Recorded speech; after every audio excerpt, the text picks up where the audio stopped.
नमस्ते, मैं सौरभ हूं। आप देख रहे हैं दी ललन टॉप की पड़ताल। दी ललन टॉप ने 25 जून 2020 को एक स्टोरी पब्लिश की। इस स्टोरी में हमने कोरोना की दवा बनाने का दावा करने वाली पतंजलि के दावे पर कुछ जरूरी सवाल पूछे थे। ट्विटर पर कई यूजर्स ने इस स्टोरी के जवाब में एक चिट्ठी दिखाकर दावा किया कि आयुष मंत्रालय ने कोरोनिल को मंजूरी दे दी है। जब लेटर के बारे में पूछा गया तो हमें ये दिखाया गया। इस लेटर को कई और भी सोशल मीडिया यूजर्स ने आयुष मंत्रालय का मंजूरी पत्र बताकर शेयर किया है। अब आ रही हमारी पड़ताल की। दी ललन टॉप ने इस लेटर की पड़ताल की। हमारी पड़ताल में ये दावा भ्रामक निकला। जिस लेटर को मंजूरी पत्र बताया जा रहा है वो बस पावती है। 23 जून को पतंजलि ने कोरोना किट लॉन्च की थी। इसे कोरोना की दवा बताकर प्रचारित किया गया। शाम होते होते आयुष मंत्रालय का आदेश आया कि जब तक सरकार रिसर्च की जांच नहीं कर लेती तब तक इस दवा का प्रचार बंद रहेगा। सरकार ने जांच पूरी होने तक इस दवा का विज्ञापन रोकने का भी निर्देश दिया। 23 जून को जारी प्रेस रिलीज में आयुष मंत्रालय ने पतंजलि आयुर्वेद को दवाओं के नाम और संयोजन, स्थानों, अस्पताल जहां कोविड-19 के लिए शोध कराया गया, प्रोटोकॉल, सैंपल साइज, संस्थागत आचार समिति की मंजूरी, CTRI पंजीकरण और शोध के नतीजे के विवरण उपलब्ध कराने के लिए कहा। आप आयुष मंत्रालय द्वारा जारी किए गए नोटिस को भी देख लीजिए। जिस लेटर को शेयर किया जा रहा है वो सबसे पहले पतंजलि आयुर्वेद के CEO आचार्य बालकृष्ण ने 24 जून 2020 को दोपहर 3:28 पर ट्विटर पर डाला था। इस ट्वीट के कैप्शन में उन्होंने लिखा, @MO आयुष के विवाद की पूर्णाहुति, the resolution of Ayush controversy finally. इस ट्वीट को बाबा रामदेव और पतंजलि आयुर्वेद ने अपने ऑफिशियल अकाउंट से भी रीट्वीट किया।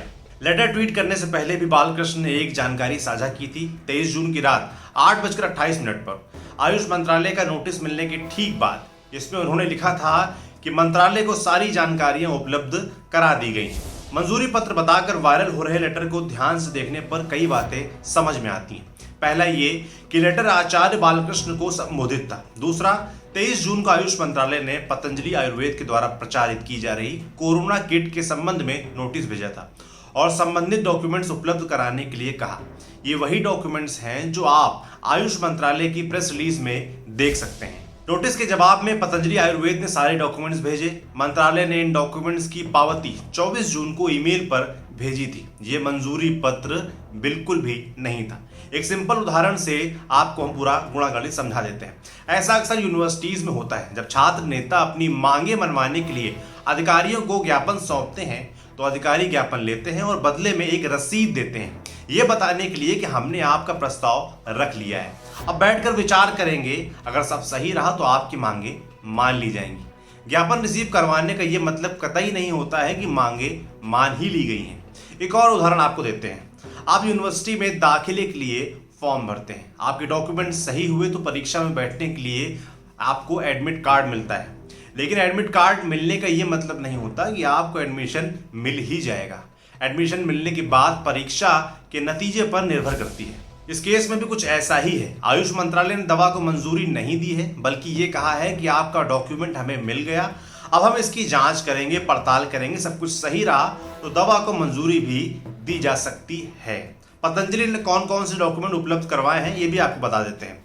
क्लिनिकल ट्रायल के डॉक्यूमेंट, जिसमें क्लिनिकल स्टडी और मेडिकल रिसर्च की जगह के बारे में जानकारियां दी गई हैं। इंस्टीट्यूशनल एथिक्स कमेटी का clearance letter, clinical trials registry of India में जमा रजिस्ट्रेशन की details, study protocol, sample size और अध्ययन के परिणामों के आंकड़े। अब ये लेटर देखिए, हमने उस हिस्से को लाल घेरे में रखा है जिसमें डॉक्यूमेंट प्राप्त किए जाने की बात कही गई है। इस लेटर के अंत में एक लाइन लिखी है, ministry will have the study documents verified for validation of the data of the research outcome. माने मंत्रालय रिसर्च के नतीजों के आंकड़े की वैधता जांचने के लिए स्टडी डॉक्यूमेंट्स का सत्यापन करेगा।